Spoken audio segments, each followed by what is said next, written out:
יפה מאוד. אוקיי, התחלתי את ההקלטה, מיכאל. אוקיי, אז היום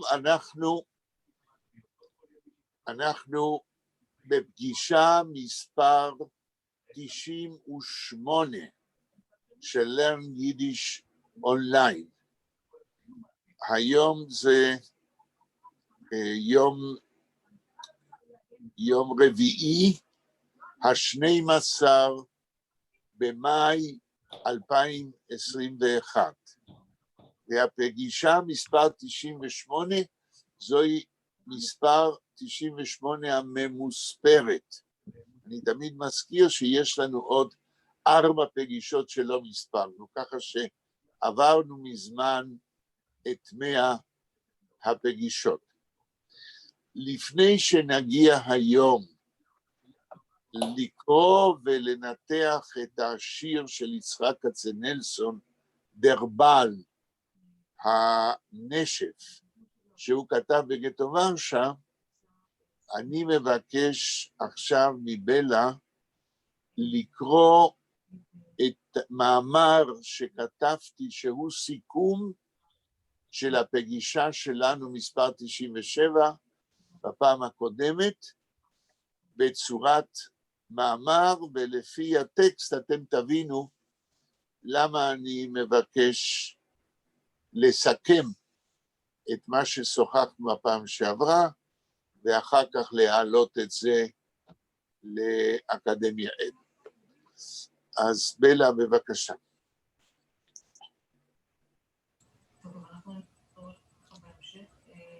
לא שומעים אותך? כן, שומעים אותי?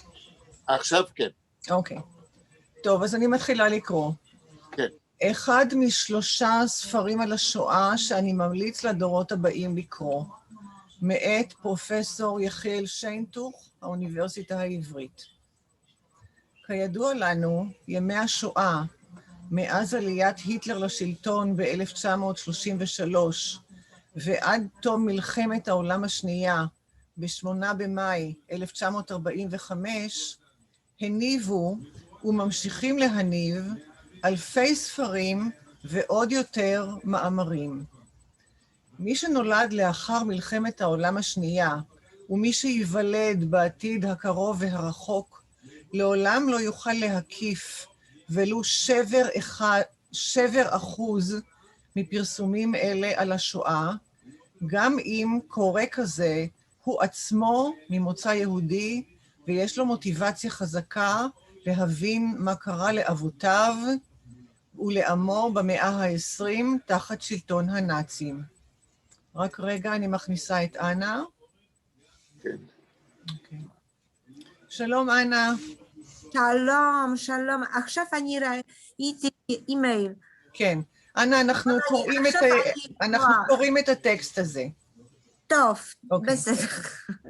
קמה ועולה שאלה מטרידה, כיצד איפה יכירו הדורות הבאים, ואפילו בני דורנו, את השואה והשלכותיה על ההיסטוריה האנושית, על הקמת מדינת ישראל, ועל ההיסטוריה המשפחתית של כל אחד מאיתנו. כמובן, כל אחד מאיתנו יכול להתעלם מגורל אבותיו, תרבותם ומשפחתו, לפני שהוא עצמו נולד, ורבים רבים בעם היהודים עושים זאת. לא הייתי רוצה שאני וילדיי וילדי ילדיי יימנו עם אלה האחרונים. על כן, אין ברירה, יש לחתור להמלצה. נגיד 3 ספרים מתוך עשרות אלפי הפרסומים על השואה ויותר, ראוי היה כי הקורא הממוצע שעיסוקו אינו חקר השואה והוראתה, על אילו 3 ספרים יש להמליץ כדי שלא יוותר ולו קורא אחד שלא שמע, לא ידע ולא הפנים השואה מהי. למה 3 ספרים בלבד? כי לדעתי גם 3 ספרים המתארים את אשר קרה בשואה הם יותר מדי. ספרים העשויים להכביד על השפיות ואפילו לערערה. בכל זאת אני טוען 3 ספרים, אחד על זוועות הנאצים כלפי בני האדם שאינם מגזע ארי, שני על ליבת השואה, המתאר את הנעשה במשרפות אושוויץ, ושלישי, סיפור על משפחה יהודית השזור על ציר הזמן ותחנות החיים תחת שלטון הנאצים מלידה ועד פטירה.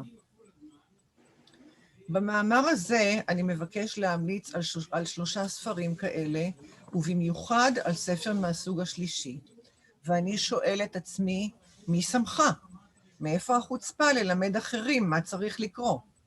ברור, כולי עלמא לא פלגי שקורא נורמלי. זה הביטוי, זה כולי עלמא לא פליגי, זאת אומרת, אין חולקים על זה אוקיי. כולי עלמא לא פליגי שקורא נורמלי חייב להסתפק ב3 ספרים לפחות, מתוך עשרות אלפי מאמרים וספרים על השואה.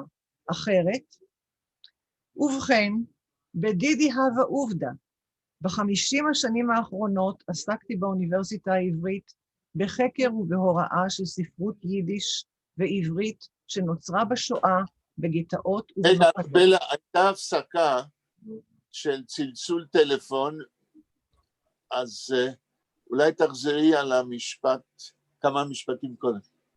אוקיי.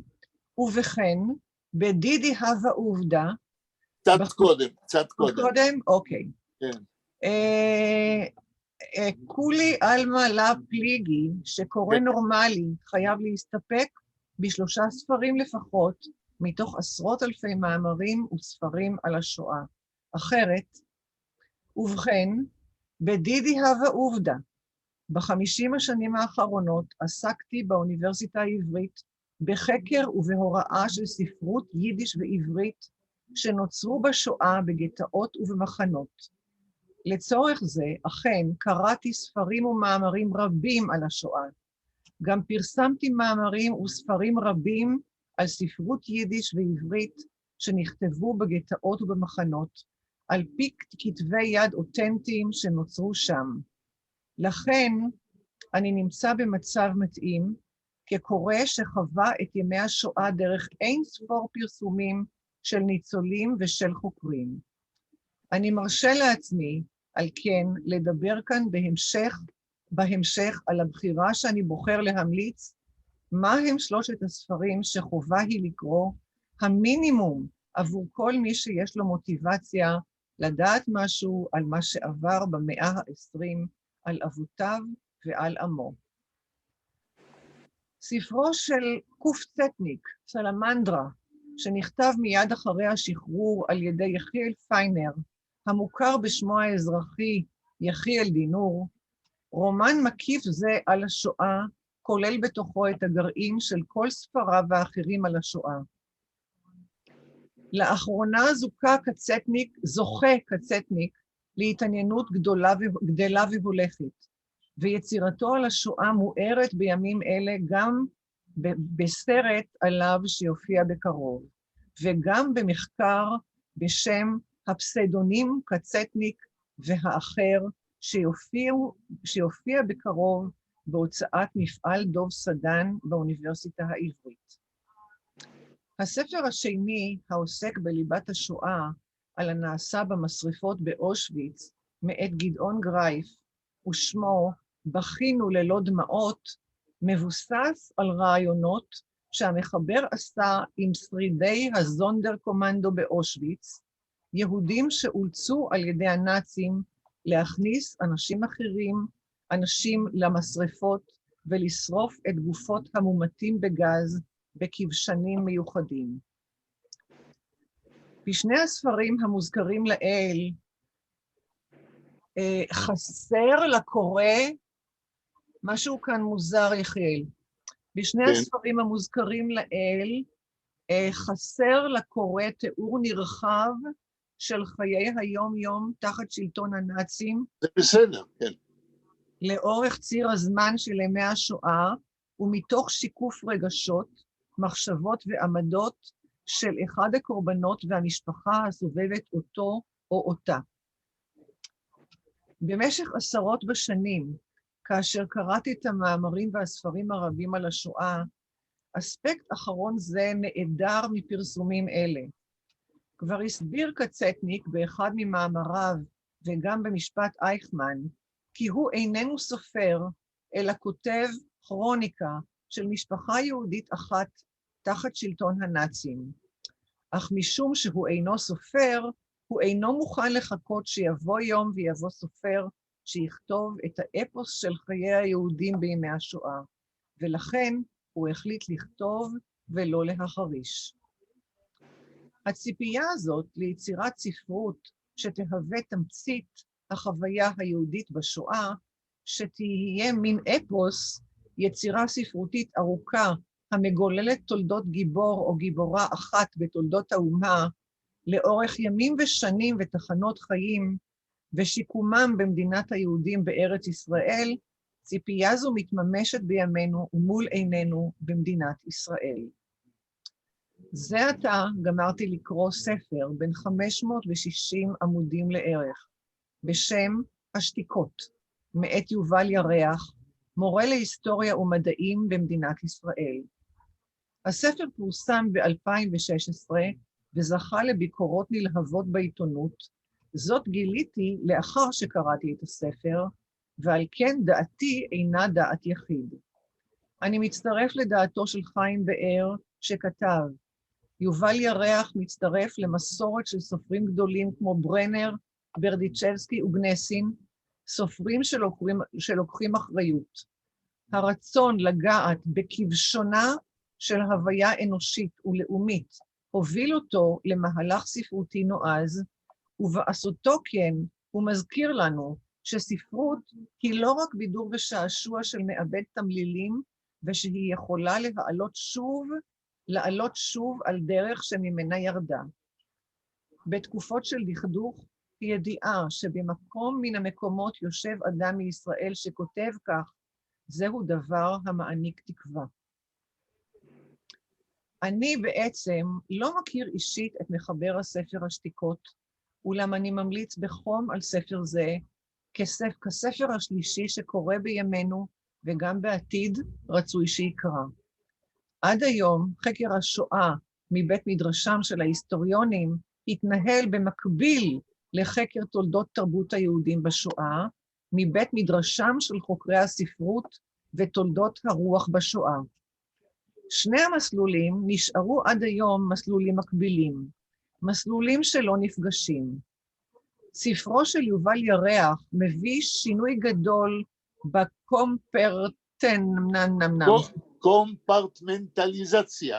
קומפרטמנטליזציה הזאת. רגשות, מחשבות ועמדות שאותם אנו פוגשים באפוס של ירח, תקפותם ההיסטוריה אינה פחותה מרישום תאריכים, פרוטוקולים, דוקומנטים רשמיים וכיוצא באלה.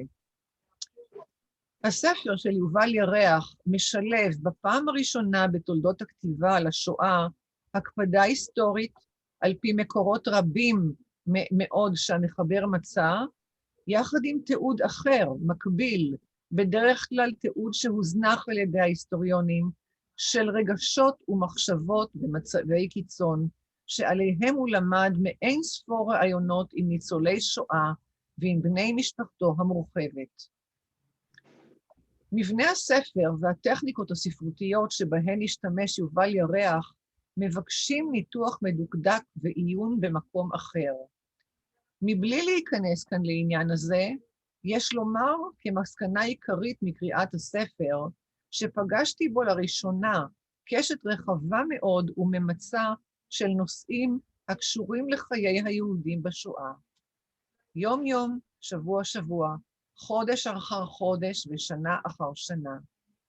התיאורים המפורטים ממאות ואלפי הנושאים המהווים את חיי היום-יום של קורבנות השואה, פרסו לפניי פנורמה רחבה כל כך, עד כי הספר הזה גרם לי לראשונה ניחושי בטן וקוצר נשימה. אני אומר לראשונה, משום שבמשך עשרות רבות של שנים של מחקר והוראת ספרות יידיש ועברית שנוצרו בגטאות ובמחנות, הייתי נשאל בזו הלשון, איך אתה עומד בהתעסקות בעולמות נוראים כאלה?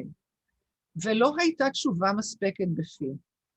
חרדתם של השואלים לא נגעה בי כלל.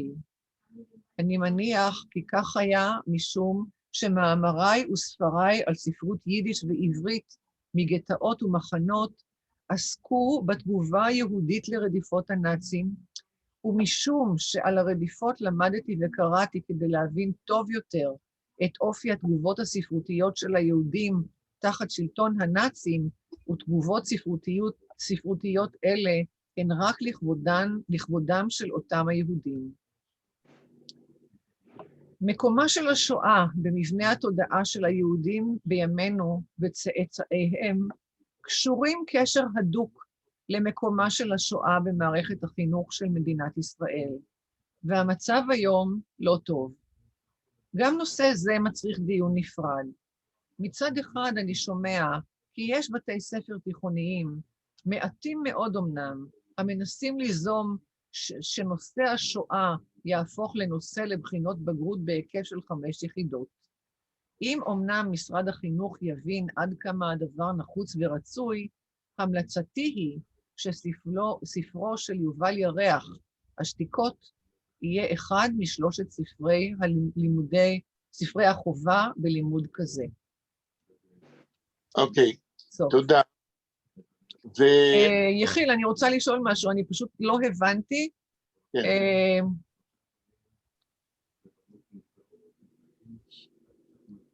תשאלי ביתי... עכשיו אני מבינה, הבנתי. אוקיי. כי רציתי להגיד, תשאלי ביתי ונען. אוקיי. לא, קראתי קודם משהו ולא הבנתי מה המילה חסר. בשני הספרים המוזכרים לאל, חסר לקורא תיאור נרחב, אבל עכשיו הבנתי. כן, אוקיי. כן. יאיר, יש לך תגובה כלשהי לבום הזה? היום זה במוד הבומים. כן. כן. זה מעניין מאוד. אני הולכת לקחת לי קצת מים, תסלחו לי לרגע, בסדר? כן. אז מה אתה אומר, יאיר? אני סומך עליך שקראת אלפי ספרים, ואם אתה מקטלג את 3 הספרים האלה, הסלמנדרה והספר של גרייף והספר הזה של ירח, המיוחד בספר הזה, כמו שאתה אומר, שהוא גם עשה מחקר היסטורי על כל יום ויום בשואה, והוא גם הפך את זה לרומן היסטורי, על הסבתא שלו, שזה על ידי כך, שזה באמת הרומן ההיסטורי שאפשר, שהוא ממש היסטורי, כמו אמרתי את זה אתמול, כי כל יתר הרומנים ההיסטוריים נותנים אולי רקע, אבל לא כל כך מדייקים בעובדות עד כדי מחקר יומיומי. נכון, נכון, זו הייתה באמת הכוונה, ואני הרגשתי שאני יכול להמליץ, כי מתוך כל האוניברסום של מה שקראתי, אני חושב ש3 הספרים האלה, כאשר יש צורך לקרוא מעט, כי שום אדם נורמלי לא יכול להתיישב כל חייו ולקרוא כל מה שנתפס, אני חושב ש3 הספרים האלה הם באמת מה שנראה לי כתמצית, מה שאפשר לדעת ולהקל, אם בכלל, אפילו קשה להקל.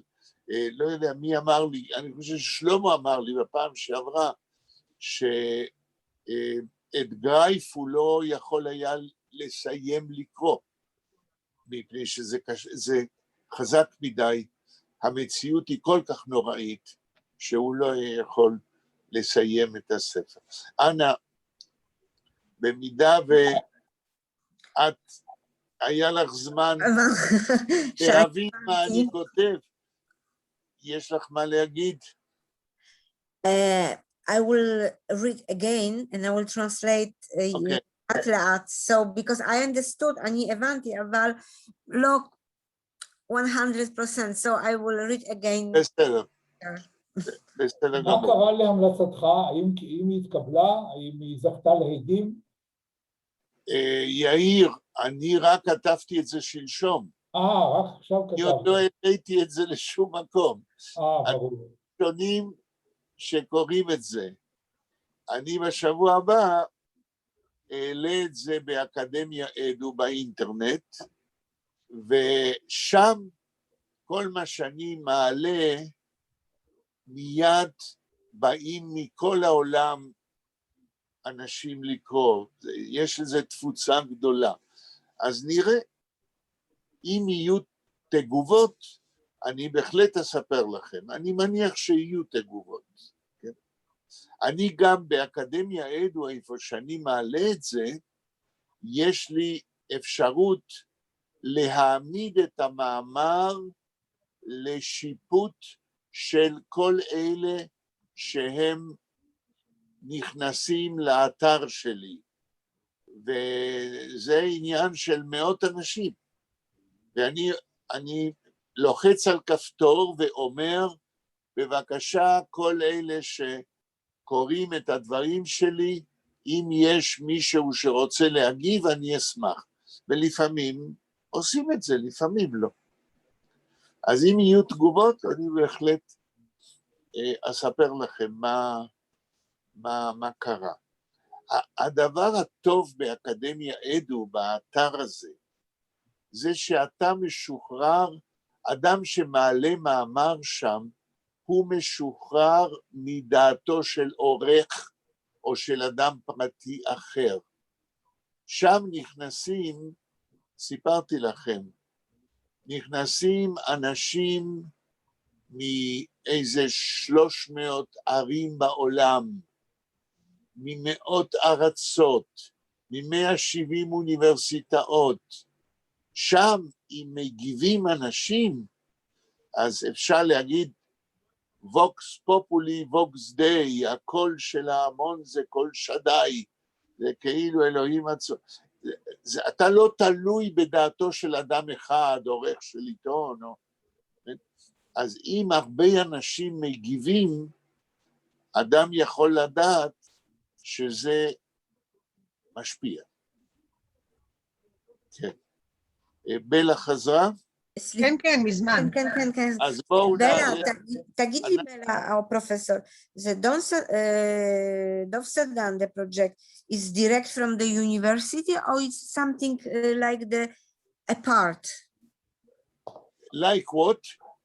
No, I'm asking if the Dov Sadan, the project, now we are studying, this is direct from the university or it's something new? לא, לא.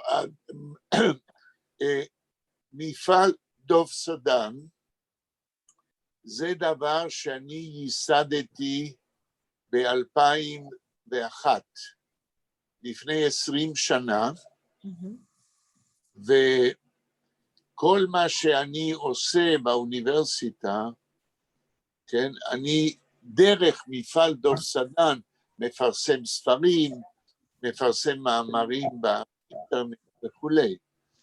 אז אומנם אני המצאתי את מפעל דוב סדן, אבל כבר יודעים 20 שנה שאם מישהו מתעניין בתולדות ספרות יידיש המודרנית, הוא יכול להיכנס למפעל דוב סדן ולמצוא דברים שיכולים לעניין אותו. עכשיו, להגיד לכם שהאוניברסיטה עצמה, הנהלת האוניברסיטה מתעניינת במה שאני עושה, אני לא יכול להגיד. להגיד לכם שהאוניברסיטה עצמה נותנת לי גרוש להוצאות של לפרסם את הספרים והמאמרים, אני לא יכול להגיד. אבל כל הכבוד לאוניברסיטה שהיא לא מפריעה לי, ונותנת לי לעשות מה שאני חושב שצריך לעשות. גם זה דבר גדול. טוב, אז אנחנו מעלים את הפואמה דרבל של יצחק כצנלסון. בלה, תעלה את זה. כן, העליתי כבר. רואים? אנה ויאיר, אתם רואים? כן. יופי. כן, כן, כן, גם אני יש בפייפר.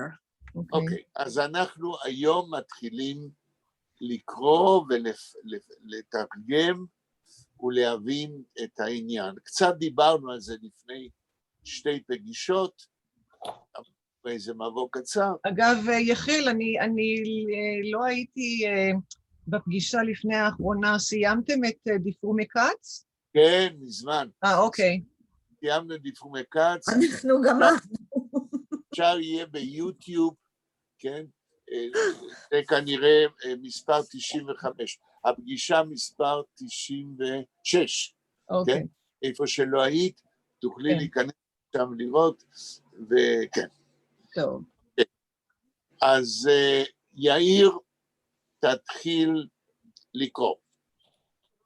שורה שורה.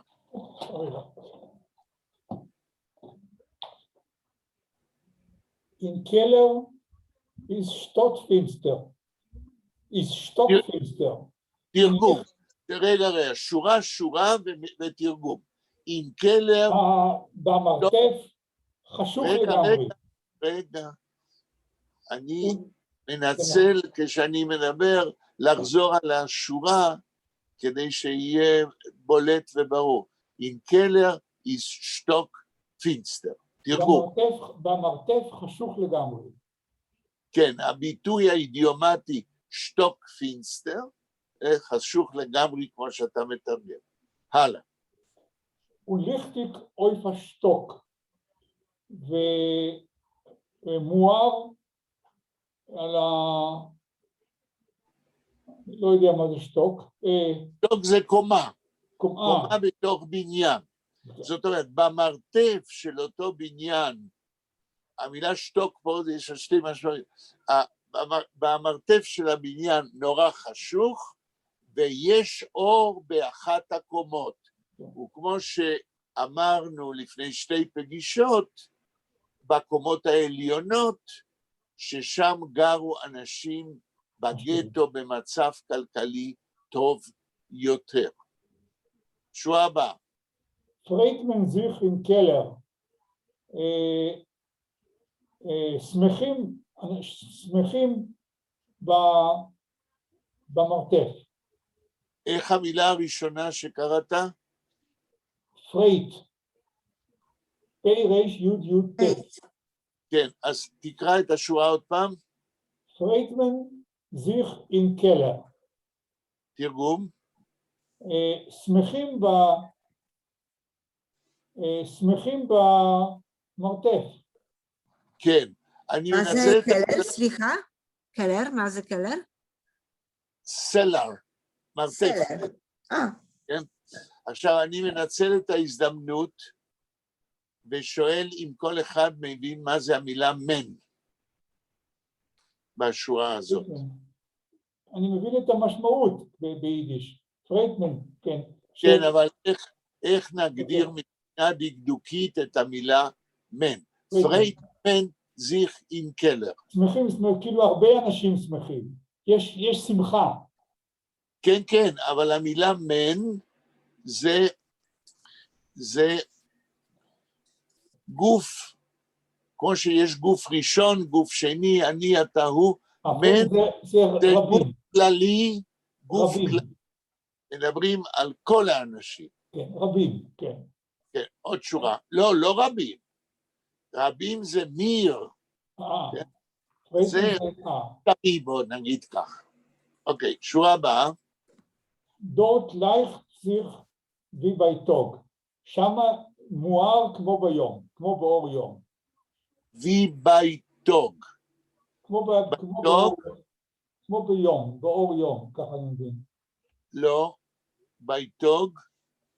הביטוי בייטוג, מי עוזר? During the day? זה מה שיאיר אומר. עכשיו, אני הייתי מתרגם את זה, כמו תמיד, כמו בדרך כלל. לא. רגע, דורט, איך אתה אומר? דורט לייכטזיך? כתוב? כן, בייטוג. שם יש אור כמו אחרי הצהריים. בייטוג. האור הוא הכי חזק. אבל האפשרות של יאיר היא גם אפשרות. אפשר לתרגם ככה או אפשר לתרגם אחרת. עוד שורה, יאיר? עם קלר במרתף יש רעב. לא שמעתי כי מישהו השתעל, אז תקרא את השורה עוד פעם ביידיש. עם קלר is a hunger. במרתף יש רעב. שורה הבאה, Man guckt darauf zum Soll. מסתכלים על האולם, מה המילה האחרונה שקראת ביידיש? סליחה, זל. מנקוקט הרויף, רויף צום זל. כן, זל זה מה זה? זה אולם? זל זה אולם, לא. כן. מנקוקט הרויף, צולם. מסתכלים מעל האולם, לא, לא מעל. המילה צום זה קונטרקציה של צודם. מנקוקט הרויף צודם זל. לא, זה אני יודע, צום זה צודם, כן, אבל הרויף מעל, מה זה הרויף? למעלה. למעלה. כן, תקלים אל הלמעלה, לאולם למעלה. מה שאני רוצה לשאול, ואני לא זוכר, האם זה בנוי בתים של כמה שורות? כן, 4 או שורות. זה רצף אחד, מה? כן, זה 4 שורות. כרגע קראתי 2 שורות של הבית השני. של הבית השני. אז תגמור את 2 השורות, יש עוד 2 שורות ואז כן, נגמר כן. בית? Freitman sich im Keller, dort oben ist a Ball. שמחים במרתף, ושם למעלה is a ball. בול זה נשף? לא כתוב בול. בל. כן? בל זה נשף? בל זה נשף. נשף, כן. במרתף שמחים, ולמעלה יש מסיבה. טוב. אנה, הבית הבא. רגע, גמרנו. רגע, אנה, רגע. עוד דבר אחד. אני הייתי רוצה, כדי שתרגישו את המקצב, כדי שיש פה גם אפילו חריזה, אם אני לא טועה. שלמה, תקרא, יאיר, תקרא את 2 הבתים שכבר קראת ברצף אחד, בלי לתרגם, ביידיש. Im Keller ist stockfinster und lichtig auf der Stock. Freut man sich im Keller, dort leicht sich wie bei Tag. כן, יש חריזה. תמשיך. Im Keller ist der Hunger, man guckt darauf zum Saal. Freut man sich im Keller, dort oben ist der Ball. כן, זאת אומרת, החריזה פה מאוד חשובה והיא מדוקדקת. אנה, הבית הבא. כן, דיטלר קלף. רגע, ותקראי את כל, אם זה 4 שורות, את כל הבית, אחר כך נחזור שורה, כן. דיטלר קלפן. טלר. לא, תקראי את כל הבית, את כל השורות. טומל, דומפ, פון, גסט. גמרנו, זהו. לא, יש לך עוד 2 שורות לבית, אנה. טוב, אני ראיתי. פרייט מן זיך אין קלר. מן טרינט דורט und man ist. שורה ראשונה. Die Teller klappen. תרגום. Something klappen. Die Teller. טלר זה צלחות. יש, נכון? כתוב טלר? כן. אז למעלה יש מסיבה, אוכלים. אז די טלר קלפן. הצלחות נוקשות, כן? שומעים את הרעש של הצלחות. שורה הבאה. כן.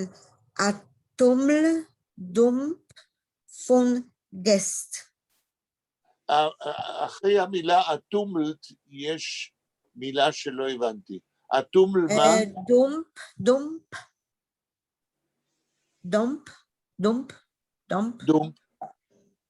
הטומל דומפ פון גסט. נכון. תנסי לתרגם. טומל, it's something a lot. לא, טומל זה, איך נגיד בעברית, לא מהומה אלא רעש, כן? שומעים שיש שם הרבה אנשים. כן, הטומל, טומול. כן? דום. טומל, אני הבנתי, טומל זה הרבה אנשים. דום פון גסט. מה זה דום? פעם ראשונה אני רואה דום. כן, זו מילה קשה, מישהו מכם יודע? דום זה כנראה, זה כמו מלא, לא מלא אלא דחוס. לא. לא. בלה, יש לך מושג? אני מסתכלת במילון, אם יש לכם סבלנות, אם לא, אז תגלה לנו. כן, כן. זה הרגל טוב, אם יש מילון בצד.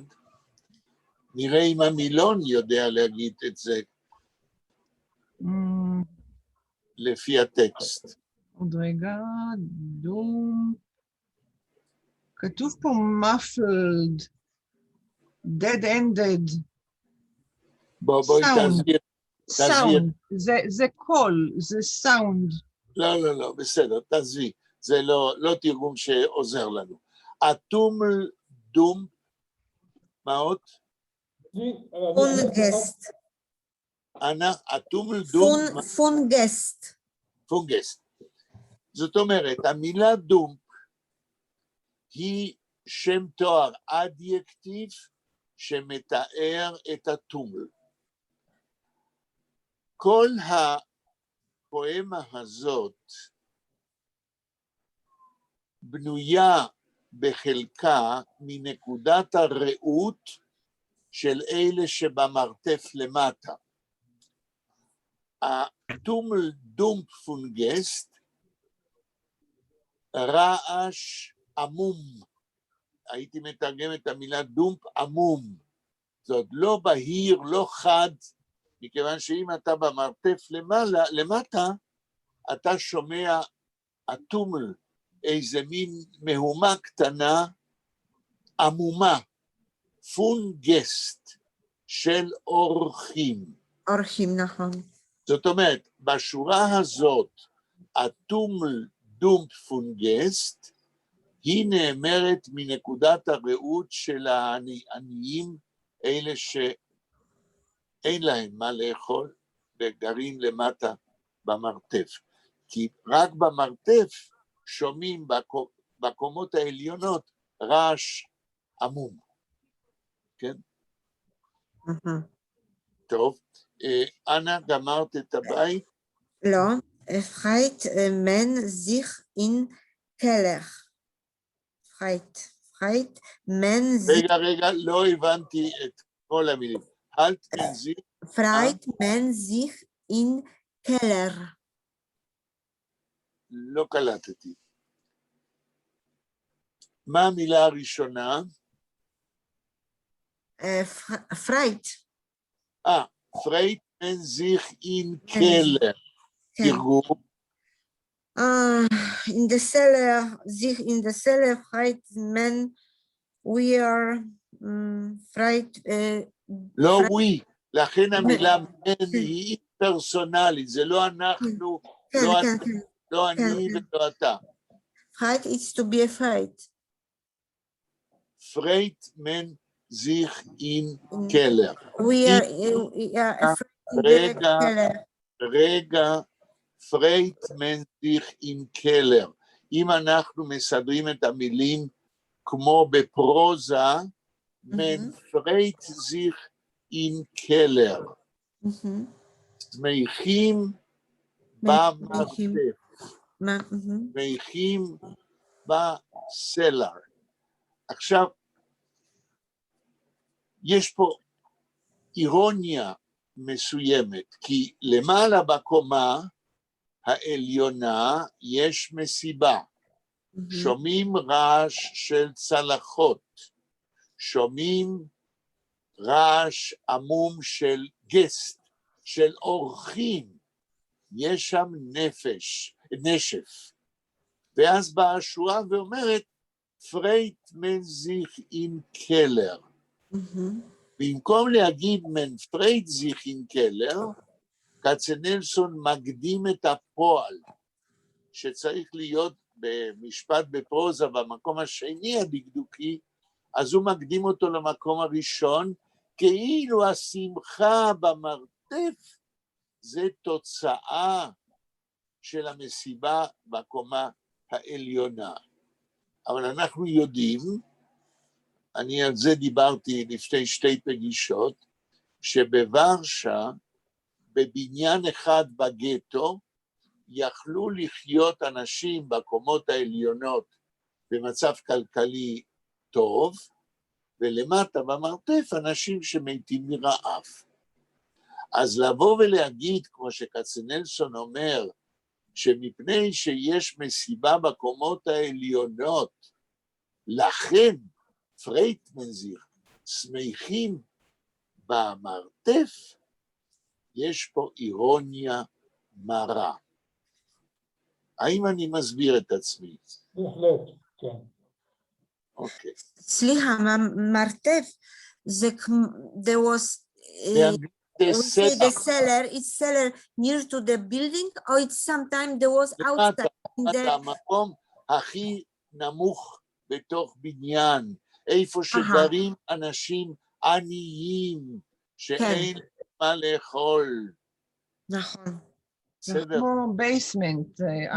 Basement, because there was also translated, I saw that it's like, this was komórka, when there was from the wood in the building, like you have in Warsaw, was Lifnei Milhama, there was such a building in Warsaw, and you have for the poor people, there was something in this small, not garden, but inside the place in the building, was something like for the poor people, komórka. זהו, כן, זה. זה. לפעמים אפילו, דווקא בוורשה, אם אני לא טועה, הסלר, הבייסמנט, לפעמים הוא היה מתחת למפלס הרחוב. ככה שכשהיו גרים בתוך הבייסמנט, החלון, היו מסתכלים, ורואים רק את הרגליים של האנשים שעוברים ברחוב. נכון, אנה? כן, זה ביידיש אני מצאתי קמרל. קמרל? קמרל. טוב, זה... אבל זה חיה, זה כמו, זה... For the poor people, there was also... במקום קטן, איפה שבדרך כלל בכלא... כן. היו שמים פחמים כדי לחמם בחורף, היו שמים כל מיני, מין דפוזיט כזה. כן, דפוזיט, כמו דפוזיט. ובזמן השואה, אנשים לא יהודים שרצו לעזור, החביאו יהודים במרתף, ככה מתחת לאדמה. כן, נכון. המקום הכי פחות טוב למגורים. בלה, הבית הבא. אז סליחה, אני לא גמרתי. אז תקראי. Man trinkt dort und man essen. Man trinkt dort und man isst. Esst. We drink and no, not we. The man, is there the... זה יעזור לך אם את מתרגמת אנשים שותים. אנשים שותים ואוכל. ואוכלים. אוכלים, נכון. זהו. טוב. עכשיו אנא תקראי את הבית הזה בלי לתרגם ביידיש מההתחלה עד הסוף. טוב. כדי להרגיש את הריתמוס ואת החרוס. כן, נכון. תקראי. עכשיו, די טלר klappen. Atoml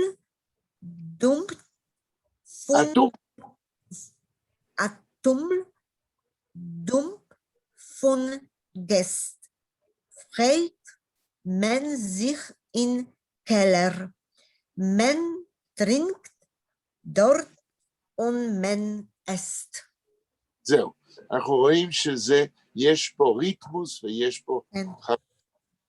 בטח הבית. אוקיי, קודם תקראי את כל הבית, אחר כך נלך שורה שורה. טוב. Men es dort und men trinkt dort. Men schamket mit Moil. רגע, איך אמרת את המילה מתמועל? צ'מקט? Schamket. צ'מקט, אוקיי. Freut man sich im Keller. Woil uns, woil, oh woil. שורה ראשונה. Men es dort und men trinkt dort. אוכלים שם ושותים שם. Men schamket mit Moil.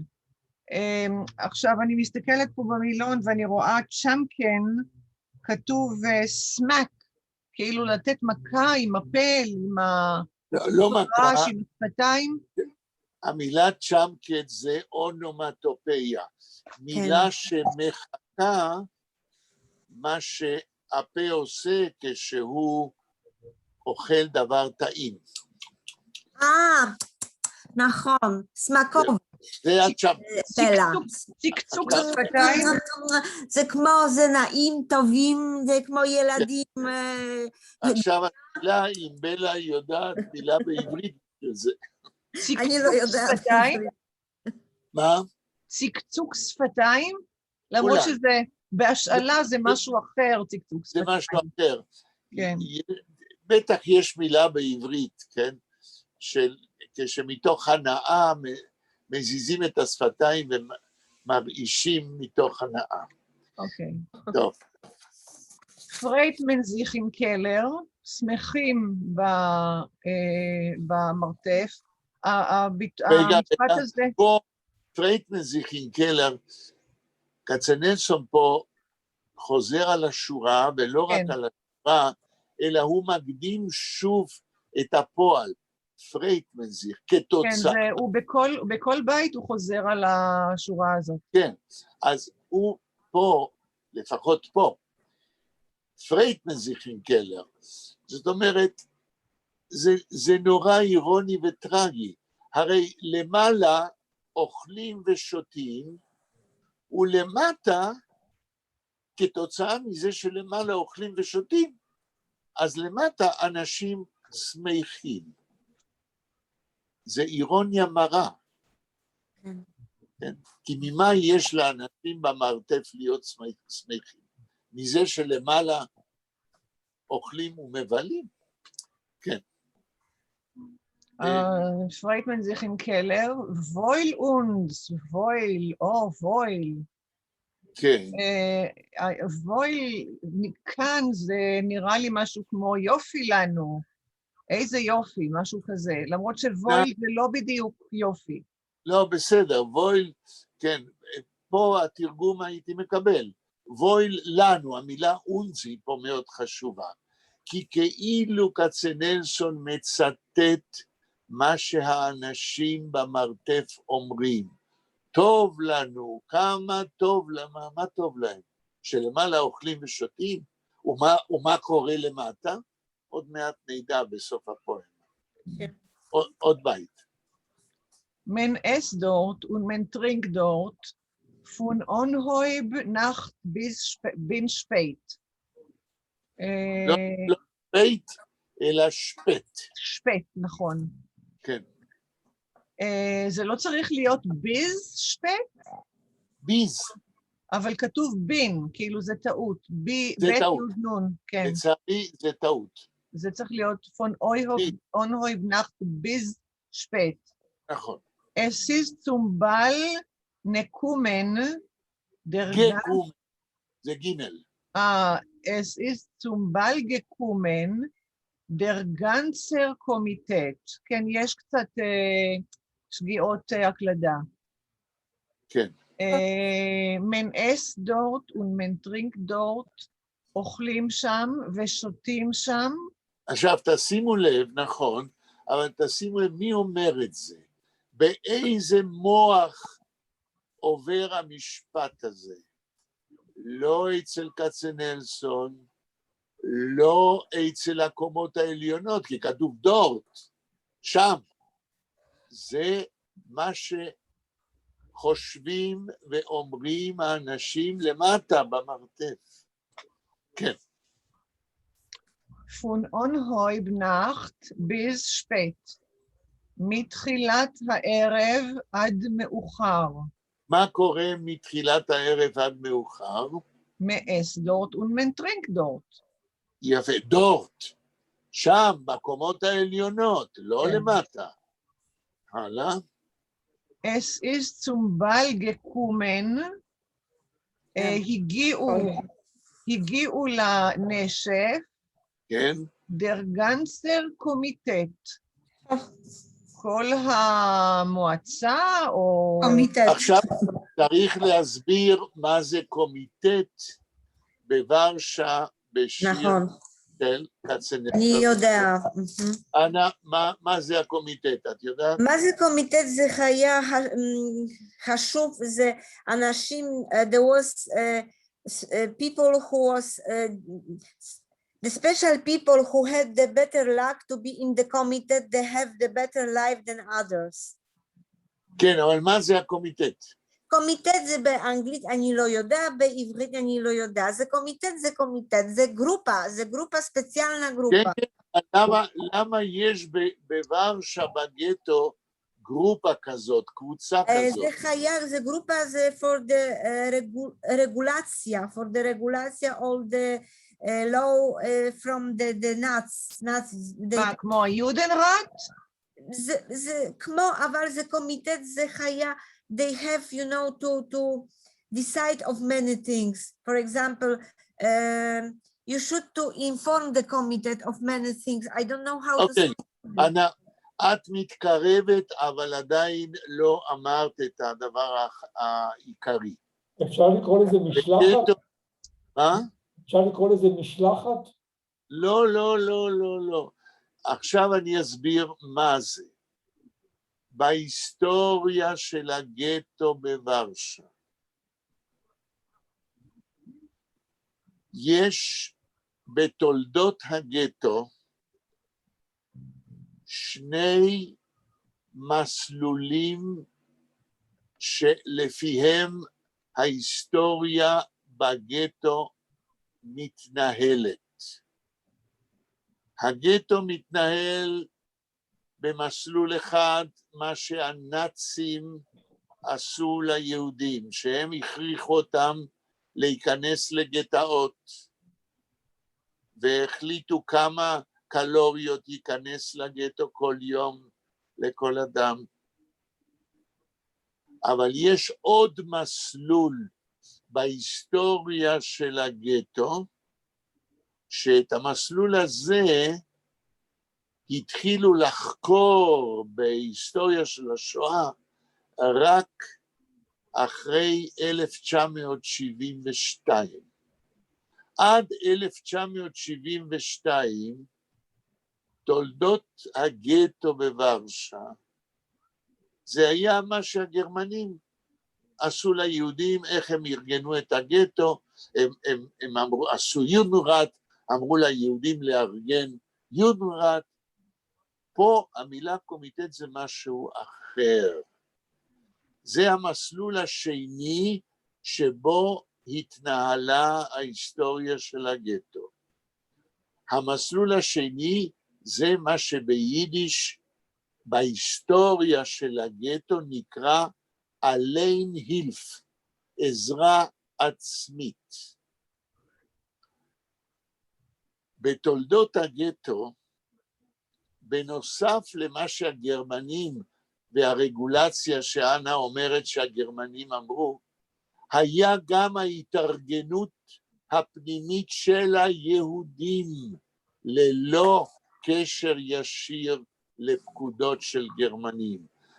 היהודים בעצמם לקחו יוזמה והם ארגנו את החיים הפנימיים שלהם, והקומיטט זה מוסד יהודי מובהק שלא תלוי בגרמנים.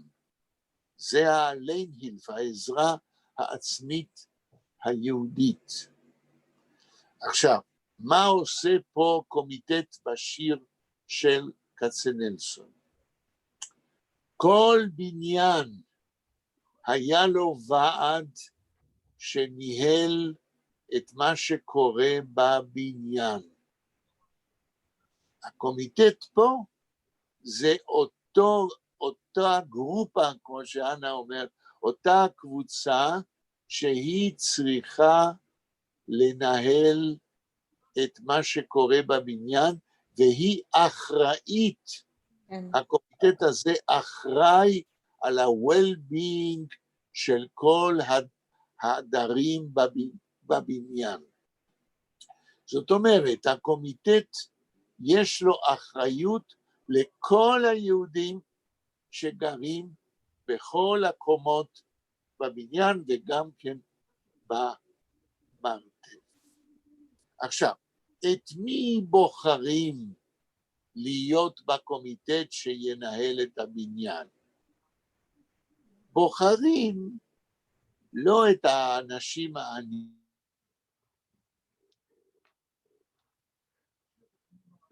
נשאר את הרעש? כן. אז את מי בוחרים בבניין, כן? להיות בקומיטט? יש להניח שאנשים עניים שאין להם כוח כלכלי, אותם לא יבחרו. אז יכול כנראה שהקומיטט הזה מורכב מהאנשים במצב כלכלי הכי טוב. אתם שומעים אותי? כן, כן. כן. זהו הקומיטט, זה כן. הוועדה שהיא אחראית על מה שקורה בבניין בכל הקומות. עכשיו, מכיוון שהקומיטט עושה מסיבה כנראה פנימית של הקומיטט, אז הם לא מזמינים את כל הדיירים. בוודאי שלא מזמינים את אלה שגרים בבייסמנט. טוב. יאיר, הבית הבא. תקרא אותו שלם, ואחר כך נלך שורה שורה. Die Einwohner von Dirot, von Reiche klein und groß, sie willen sich letoivat die Orme von Heus. טוב, אני לא מספיק ברור לי. תקרא את השורה הראשונה. Die Einwohner לא, von Dirot, זה לא נכון. כתוב כנראה די איינבוינר.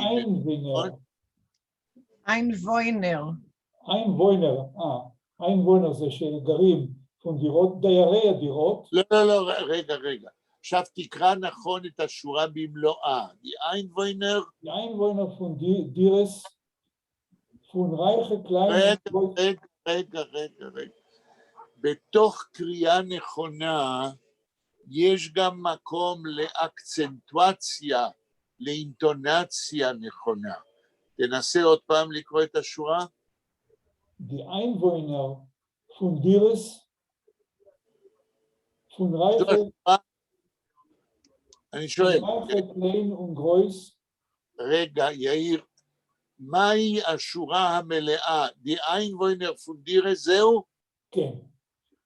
תתרגם. דיירי הדירות. שורה שנייה. von Reiche klein und groß. מעשירים קטנים וגדולים. אני מציע תרגום אחר. תקרא עוד פעם את השורה ביידיש. von Reiche klein und groß. רגע. המילה השנייה, תגיד לי את האותיות. רייכה זה ריש יוד כף עין. תחת היוד יש פתח.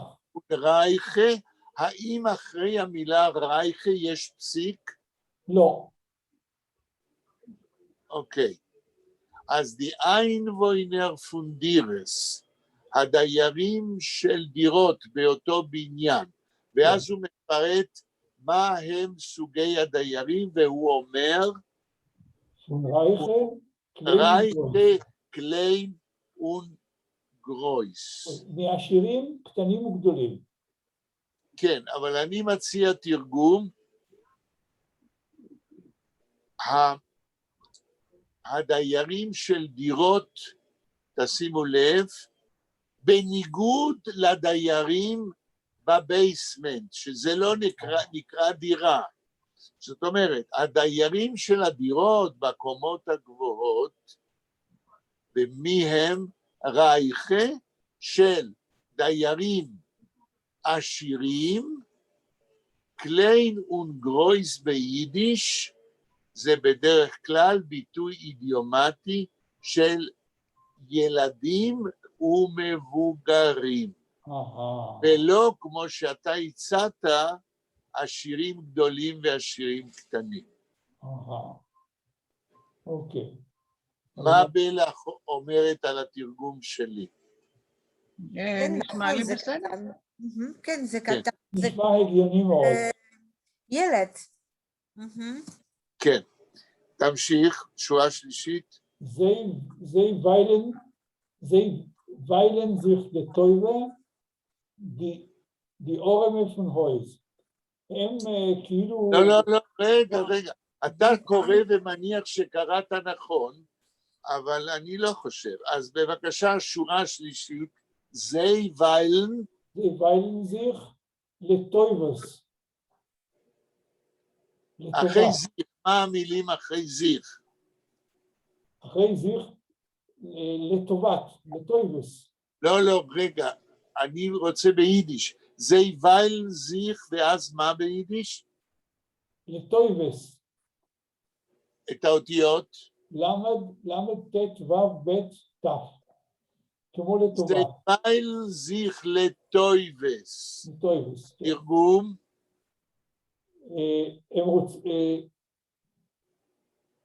הם כאילו רוצים לטובת...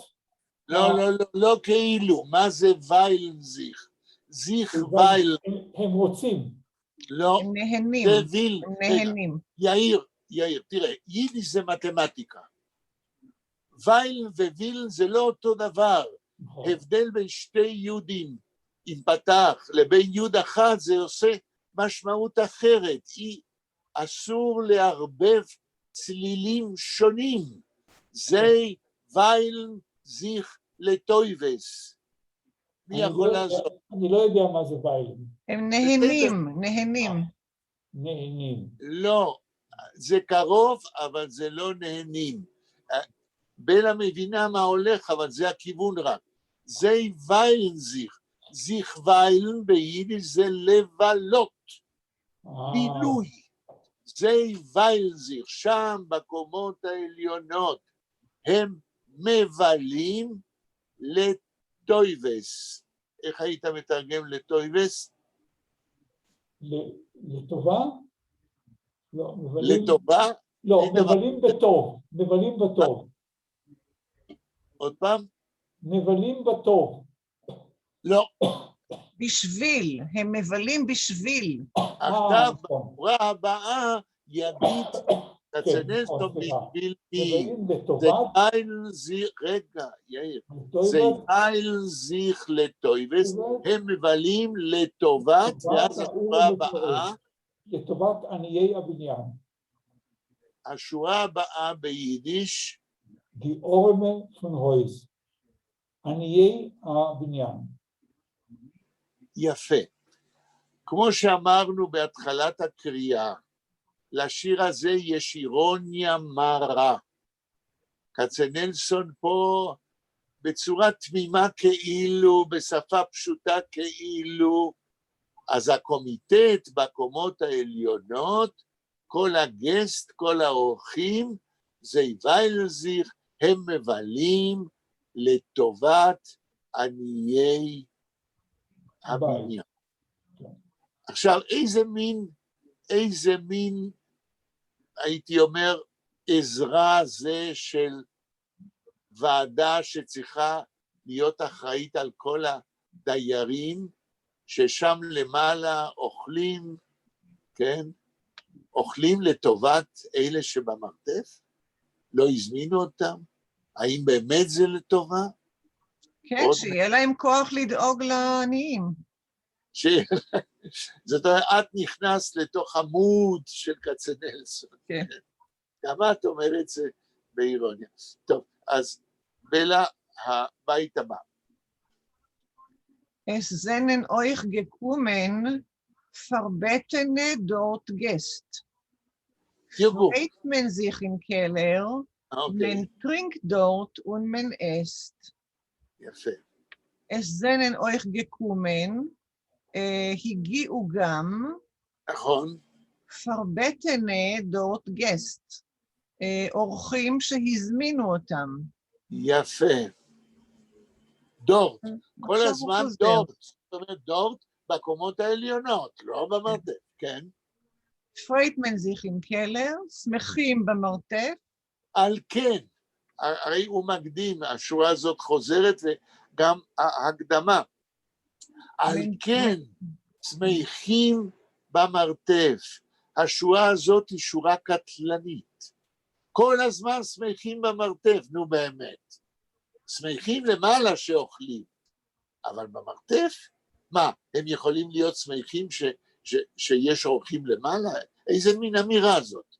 מה, שיר מר ביותר, בסופו תראו עוד יותר מר, כן? man trinkt dort und man esst. אוכלים שם ושותים שם ואוכלים. כן. עוד בית בלה. taten you nicht לא, Gusse. לא כתוב taten you nicht Gusse. גוסה ניט או גוטה? גויסה. לא, ניט גויסה, מלשון גוסס, אל תגסוס, ניט גויסה, כן. taten you nicht או Gusse. טאטניו, כן. Von Euven fällt Erschein. Herr, man öffnet Fläscher, man trinkt es dort mit Wein. אוקיי. אבא, taten you nicht Gusse. אוי, אבא, אל תגסוס, אל תמות.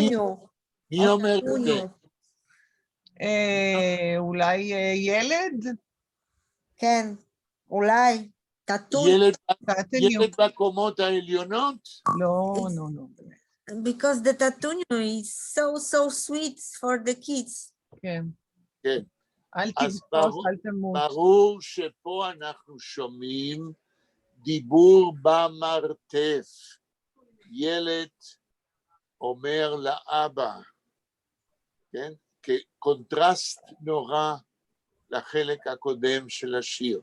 או תתניו, או אבא יקר, אל תגסוס, אל תמות. שורה הבאה. Von Euven fällt Erschein. לא פון אויבן, פון אויבן. von Euben. מלמעלה זורח משהו? פלט השיין? נופל. מה זה? נופל אור, כן? פלט השיין. נופל אור. נופל אור. עכשיו, זה מאוד מאוד מעניין. אולי אנא תדע. אני מתערב איתכם שאתם לא תדעו. מה זה פונאי מפלט השיין? בלה. הרי הם בתוך מרתף, מה זה פונאי מפלט השיין? מה זה אויבן is something to cook. לא אויבן, אויבן, אבל פה לא כתוב אויבן, פה כתוב אויבן עם בית. אוקיי. אני חושבת, כן? אולי יש שם איזה חלון קטן, יופי. שקרן אור חודרת דרך החלון הזה. הפתעת אותי לגמרי לטובה. אני אגיד לך מאיפה זה. מאיפה? יש סיפור של שולם עליכם שעבדתי עליו. אני לא, כרגע ברח לי השם, דרי קפלך. כן. דרי קפלך, על 3 ילדים קטנים שגרים בבית דירות, בבית דירות ענקי, בכרך תעשייתי, והם כל הזמן רוצים צום פנסטר. כשיש טיפת אור דרך החלון, אז כל הילדים רצים לחלון כדי לראות את הטיפת אור הזאת. רגע, אני רוצה להשלים. את ממש בתוך העניין, אבל אני רוצה להשלים. ואני אגיד לכם, בדידי הווה עובדה בצורה מוזרה. כאשר פרצה מלחמת ששת הימים. אני וטובה זוגתי היינו עולים חדשים, אמנם היינו בארץ כבר 6 שנים, אבל מכיוון שלא היה לנו גרוש על הנשמה, אנחנו ניצלנו זכויות של עולים חדשים, ופנינו לסוכנות, וביקשנו שיתנו לנו אפשרות של דיור עם משכנתא. ושלחו אותנו לאזור איפה שרוב הבניינים היו של מפונים מאזבסטונים בקריית יובל, כן? והיה רק בניין אחד, כי כולנו, זאת אומרת, נתנו לנו כניסה אחת לעולי דרום אמריקה, ואז נתנו לנו כניסה בבניין שקראו לו בניין השיש, זה לא היה שום שיש, זה היה אבן מסוטטת קצת יותר חלקה, ברחוב שמואל הנביא. רחוב שמואל הנביא, שהיה אז אולי 100 מטר מהגבול עם ירדן, 100 מטר עם בית ספר לשוטרים, זה היה ממש על הגבול בירושלים. עכשיו, את הבניין הזה בנו עם חלון בחדר השינה של הילדים, לא חלון נורמלי כמו שיש לכם וכמו שיש לי היום, אלא זה היה אשנב בחלק העליון של הקיר החיצוני. כן, לופצ'יק. לופצ'יק, אולי קצת יותר גדול מלופצ'יק, אז זה היה... כמו, זה כן, כן.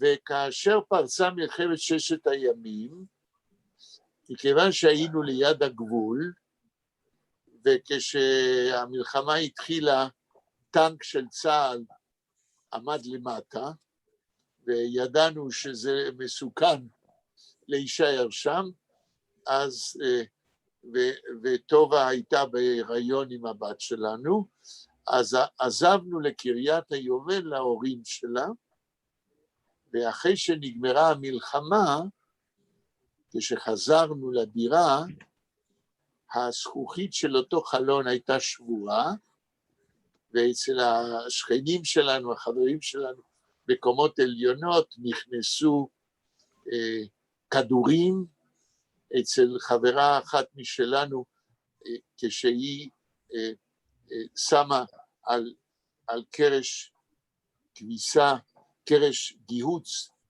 כמה חולצות, אז כדור אחד עשה חור בכל החולצות וכולי. אז כאשר כצנלסון אומר שאור נופל איך הוא אומר? מלמעלה, כן?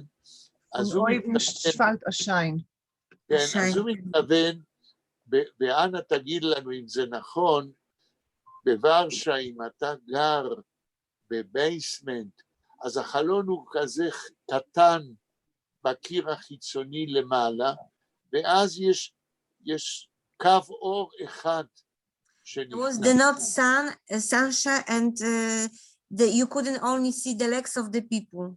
בדיוק. אז בבקשה. כן, בלה, אז איך השורה אומרת? Von oben schwallt Erschein, מלמעלה נופל אור. כן, מאותו חלון קטן בסלר נופל אור, שורה הבאה. הר, מן אפן פלשר.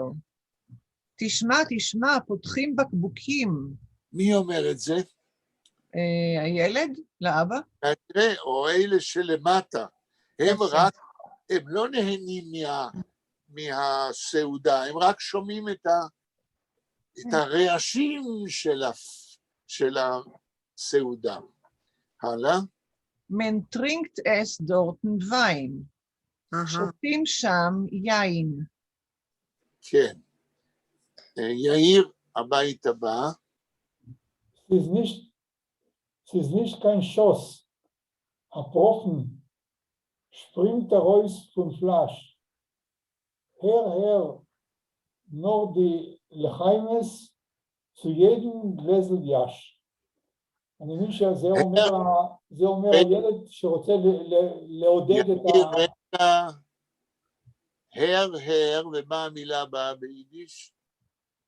הר, נורדי לחיים, לחיים ששותים ואומרים לחיים. אוקיי. צויגן גלזל יש. תשמע, הם אומרים... רגע, נהיה מסודרים. יש לנו טכניקה איך אנחנו מנסים להבין שיר. קודם קוראים את כל 4 שורות, עכשיו קוראים שורה ראשונה. כן.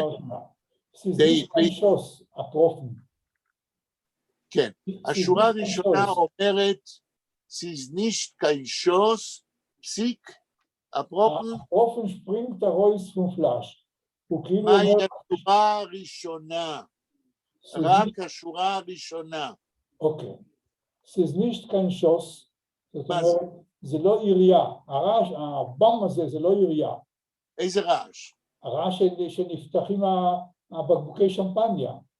זאת אומרת, כאשר אני רציתי להרשים את הילדים שלי, כן, תסתכלו עליי רגע, הייתי עושה... והם התרשמו? כן. הם נורא אהבו את זה, ועד היום אם יש ילד קטן שאני רוצה להרשים אותו, אז זהו. טוב, בקרוב, יחיאל, בשעה טובה בקרוב.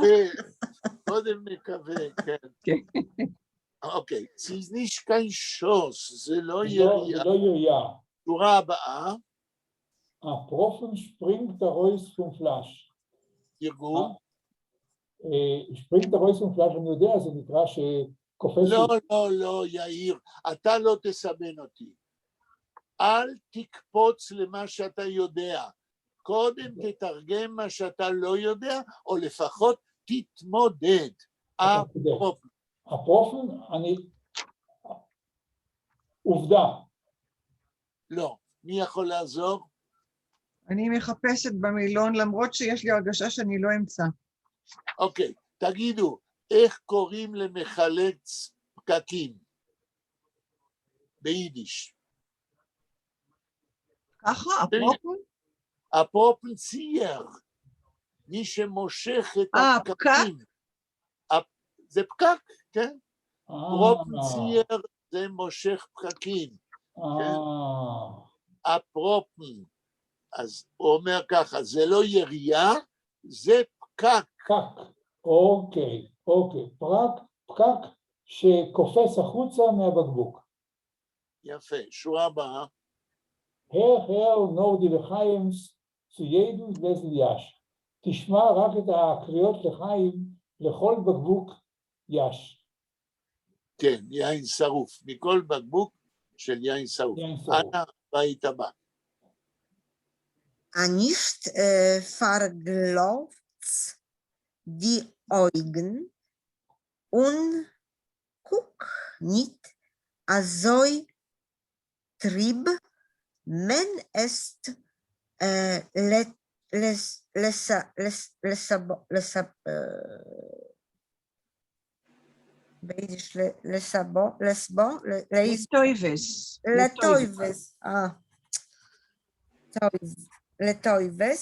Letoives und dort. Men trinken dort und du zu lieb. Und du zu lieb. שורה ראשונה, את צריכה לקרוא אותה יותר טוב, כי בהתחלה לא קראת אותה טוב. שורה ראשונה. אנישט... לא כתוב אנישט. מה יש תחת האלף? נישט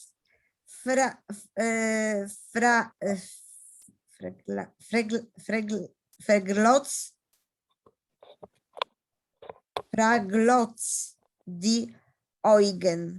טוב, אני חוזר על השורה. או נישט פרגלוץ די אויגן.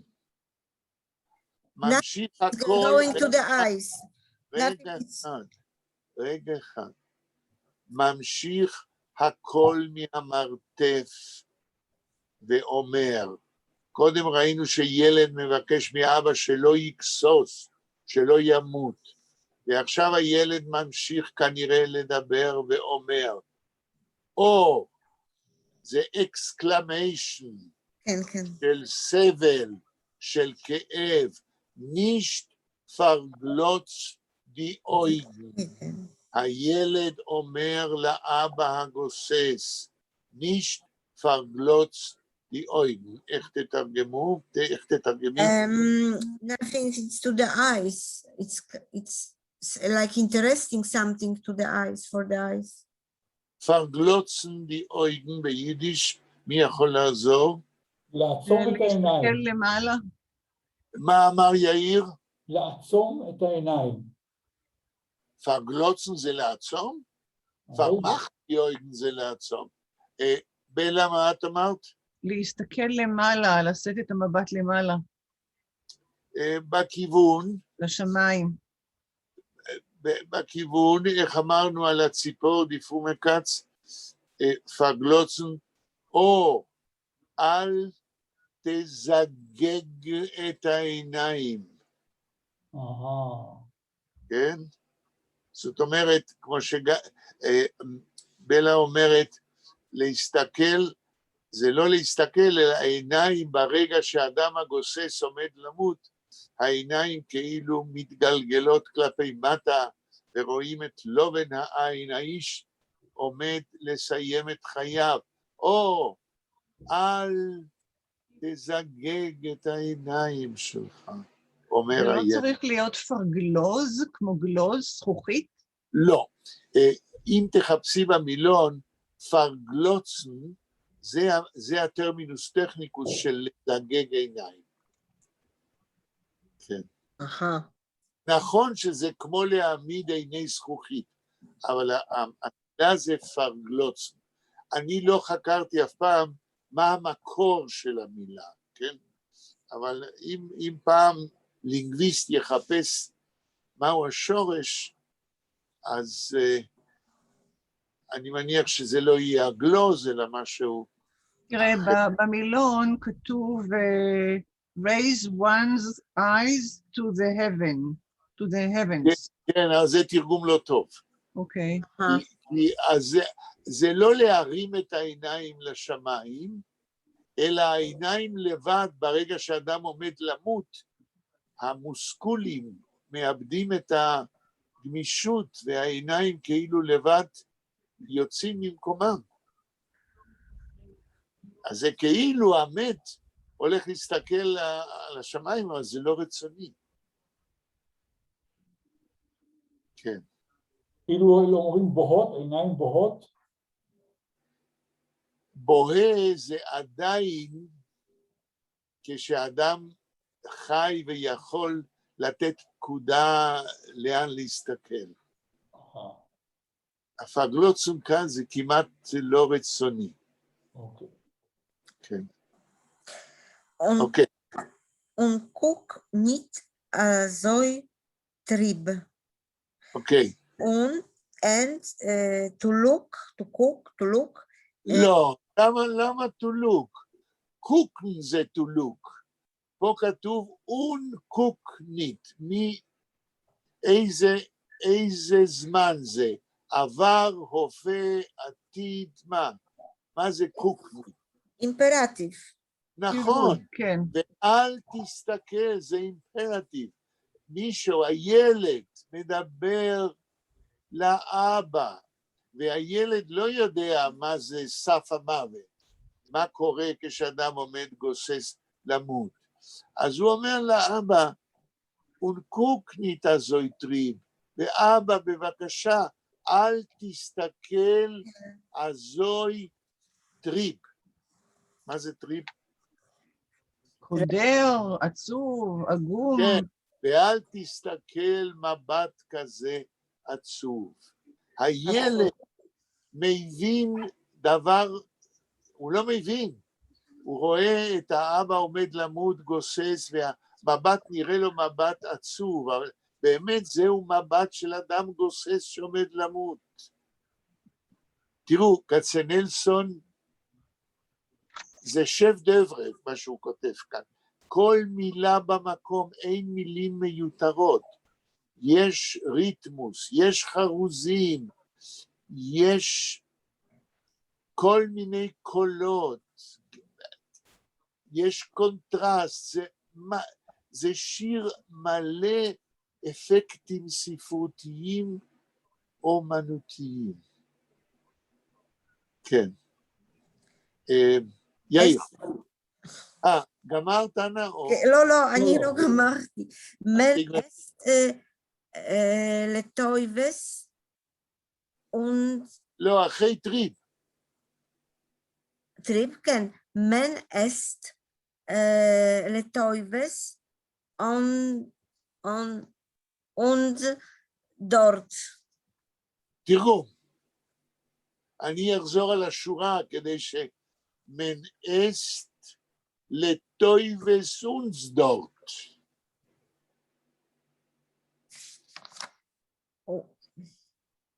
תרגום? מן לטויבס und dort. קודם כל מן, רגע, אנה, ברגע שאת רואה מן, תגידי אנשים. אנשים, כן. אסט, אנשים אוכלים. אוכלים, אסט אוכלים, אנשים אוכלים. לטויבס uns. לטויבס und לטובתנו. gut, the good. for us. כן? for our good, כן? our food שם. דורת, בקומות העליונות, אוכלים לטובתנו. אתם ראיתם פעם מישהו שאוכל... סליחה, but this kid is looking by the window and see, this is always in the... No. לא. זה אומר אולי כצנלסון ב-indirect speech בשם האנשים בבייסמנט. אנה, הם שומעים שפותחים שם בקבוקים, ושותים שם יין, הם שומעים את זה, הם לא רואים את זה. אוקיי, נכון. שומעים. ולכן חושבים, האם ראיתם פעם מישהו אוכל לטובת מישהו אחר שרעב ולא אוכל? זו אירוניה מרה, נוראית. אני אומר לכם, אילו הייתי מוזיקאי, הייתי שם מוזיקה לדבר הזה, ומפיץ אותו ביום השואה, ועדיין השאלה אם הקהל היה מבין את החריפות הסרקסטית של השיר הזה. אוקיי. Man trinkt dort und zu lieb it's with the love they לא, אנה, אנשים לא גמרת לקרוא. קודם תקראי בצורה מלאה את השורה. מנטרינק? אנשים drink. לא, קודם תקראי ביידיש. מנטרינק? מנטרינק dort und zu lieb. מנטרינק dort uns zu lieb. מנטרינק dort שם אנשים שותים שם uns zu lieb. With the love? לא. מי יכול לעזור? הביטוי uns zu lieb. רגע. אם כצנלסון היה כותב מנטרינק dort zu lieb uns, היינו מתרגמים שותים שם בגללנו, אבל הוא לא אומר את זה. הוא אומר, man trinkt dort uns zu lieb. שותים שם כדי שאנחנו נחיה, לחיינו. בדיוק. for the life? אז זה כמו לטוי וסונס. אוקיי, נכון, הבנתי. זה ביטוי אידיומטי, uns zu lieb. כן? כמו לחיים. סליחה? כמו לחיים. מה פירוש כמו לחיים? בסדר, נכון. יפה, אני לא חשבתי על זה. נכון, הם שותים לטובתנו, they make the כאילו toast. הם עושים לחיים בשבילנו. They make the toast. נכון, אוקיי. נכון, אנה, יפה, כן. עכשיו כן, אני כן, רוצה, עכשיו אני הבנתי, תודה רבה. כן, עכשיו לאט. אני רוצה להגיד, שכאשר אני קראתי את הטקסטים כולם של כצנלסון מגטו ורשה, כאשר הייתי צריך לכתוב את הדוקטורט, קראתי את כל מה שכצנלסון כתב בגטו ביידיש, ואני הרגשתי שהשפה שלו, היידיש שלו מיוחדת במינה. האיש ידע את השפה בצורה פנטסטית, והסגנון שלו ביידיש הוא אוניקלי, מיוחד במינו. אף אחד לא כותב כמו כצנלסון. ויש לו סגנון מיוחד במינו, איפה שאין מילה מיותרת. האמת היא שאף אחד עד היום לא כתב על היידיש של כצנלסון, גם אני לא. ואולי יגיע יום, אני מקווה שמישהו ידבר על היידיש של כצנלסון, במה היידיש שלו שונה מהיידיש של his contemporaries, של הסופרים מזמנו. זו יידיש מאוד אלסטית, מתוך שהוא יודע אותה כל כך טוב, שהוא יכול לבנות איתה סגנון חדש שאף אחד אחר לא כתב ככה. יחיל, זה 7:30 אוקיי. ואני... Then Monday we have, I think we have holiday, שבועות. נכון, נכון. כן, רק רגע, בלה ודאי ממהרת לנכדים. אז תראו, היום זה יום רביעי. כן, יום שני זה חג, נכון? כן.